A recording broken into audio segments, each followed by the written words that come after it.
tan iyo toddobaatanaadkii wadamo badan oo Carabeed waxa ka dhacay muujado kacdoon dadweyne ah oo lagaga soo horjeeday kor u kaca ku yimi qiimaha la kala siisto quutal daruuriga gaar ahaan rootiga waxaana inta badan maamuladii talada hayay ay la kulmeen cadaadis ba'an taasoo sababtay dhimasho iyo dhaawac aan yarayn mudaharaadyaddan ayaa si aan kala joogsi lahayn uga socday dalalka Carabta waxaana looga soo horjeeday xaaladda nololeed ee adag iyo qiimaha sare ee cunooyinka asaasiga sida rootiga caanaha daqiiqda iyo wixii la mid ah wadamada ay ka dhaceen kacdoonadani ayaa waxa ka mid ah dalka Masar banaanbaxyo ayaa waxa ay ka dhaceen 18 bishii Janaayo sanadkii 1977 dalka Masar xilligii uu xukumayay madaxweynihii geeriyooday Anwar Sadat markaasoo qaybo badan oo ka mid ah shacabka Masar ay xilligaas isugu soo baxeen wadooyinka iyo fagaarayaasha taasoo ay kaga soo horjeedaan kororka qiimaha rootiga mudaharaadkan oo ka socday deegaanka Xilwaan 18 ilaa 19 bishii Janaayo ee sanadkii 1977 ayaa sii socday waxaana uu 19 bishii Janaayo xawligoodu kordhay taasoo keentay in ciidamadii Masar ee xilligaasi ay dariiqyada u soo baxaan si ay u kala cayriyaan shacabka waxaana maamulku uu ku dhawaaqay xaalad degdeg ah iyo bandow 6 maqribnimo ilaa 6 subaxnimo ah mas'uuliyiinta Masar ayaa bilaabay olole ay ku xirxirayaan dibadbaxayaasha waxaana madaxweyne Sadat uu ku tilmaamay kacdoonka rootiga inuu yahay kacdoon tuugo wuxuuna ku eedeeyay shuuciga inay isku dayayaan inay xukunka ka tuuraan oo ay maleegayaan shirqool ka dhana balse ugu dambeyntii waa uu joojiyay go'aamo dhaqaale oo ay xukuumaddiisu qaadatay iyadoo ay sii socoto dhibaatada maciishada iyo qiimaha qaaliga ah ee cunooyinka asaasiga mudaharaadyada masaarida ayaa sii socday sanadihii xigay dadka cadhaysan ayaa kor u qaaday halkudhigyo kala duwan oo ay ku muujinayaan sida ay uga xun yihiin kor u kaca ku yimi qiimaha maciishada halkudhigyo ay ka mid yihiin rootiga xorriyadda iyo cadaaladda bulshada kuwaasi oo dhacay Janaayo 25 2011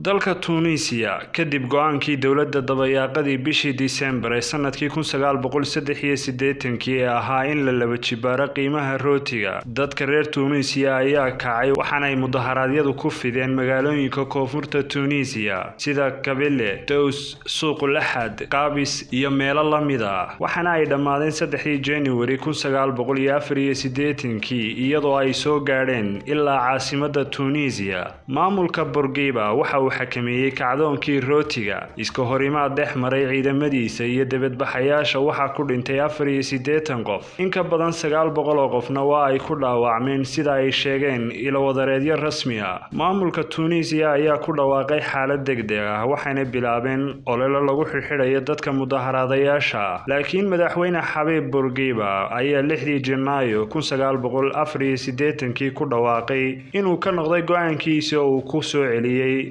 rootiga sidii uu ahaa mudaharaadyada ka hor dadka reer Algeria waxa ay sameeyeen kacdoon bishii October 5 1988 xilli uu xukumayay madaxweynihii dhintay ee Jadli bin Jadid 1979 ilaa 1992 waxaana u baxeen banaanbaxyo waaweyn intii lagu jiray muddadaas oo ay ku dalbanayeen in la hagaajiyo xaaladaha nololeed cadaaladda bulshada furfurnaanta xorriyadda iyo dimuqraadiyadda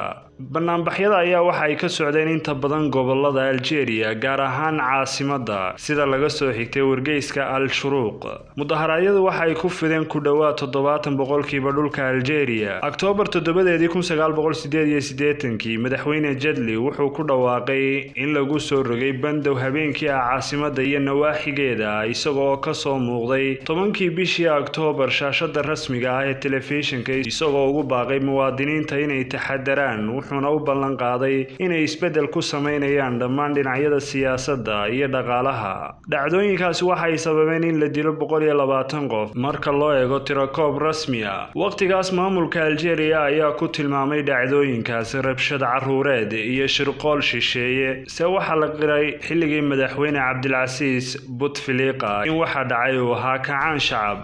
Suudaan madaxda Suudaan ayaa kor u qaaday qiimaha rootiga taasoo sababtay banaanbaxyo ka dhacay magaalooyinka dalkaasi horraantii Janaayo 2018. Mudaharaadyada ayaa ku fiday caasimadda Khartoum, magaalada Sinaar ee koonfurta bari ee dalka iyo galbeedka Darfur ee gobolka Blue Nile-ka. Mudaharaadyada ayaa ka dhashay kadib markii uu laba jibaarmay qiimaha rootiga dalka Suudaan. Booliiska ayaa sunta dadka ka ilmaysiisa ku furay boqolaal arday iyo muwaadiniin isugu jira oo isugu soo baxay magaalooyinka Khartoum, Al-Junaynah iyo Niyala oo ah caasimadda maamulka Darfur iyo Damascene oo ka tirsan Blue Nile-ka, iyagoo ku dhawaaqaya ereyo ka dhan ah qiimaha sare ee rootiga sida ay sheegeen goobjoogayaal halkaasi ku sugnaa. Ciidamada ammaanka ee Suudaan ayaa sidoo kale xidhay 3 ka mid ah hogaamiyayaasha mucaaradka, waxaana lala wareegay 6 wargeys oo gaar loo leeyahay kadib markii ay dhaleeceeyeen qiimaha sare ee badeecadaha oo ay ku jirto rootiga, taasoo ay ugu wacan tahay hirgelinta siyaasadda dhaqaale ee ay dowladdu ansixisay. Mudaharaadyada looga soo horjeeda qiimaha rootiga ee la kordhiyay ayaa sababay in 1 arday lagu dilo halka 6 kalena lagu dhaawacay magaalada Junaynah ee galbeedka Darfur.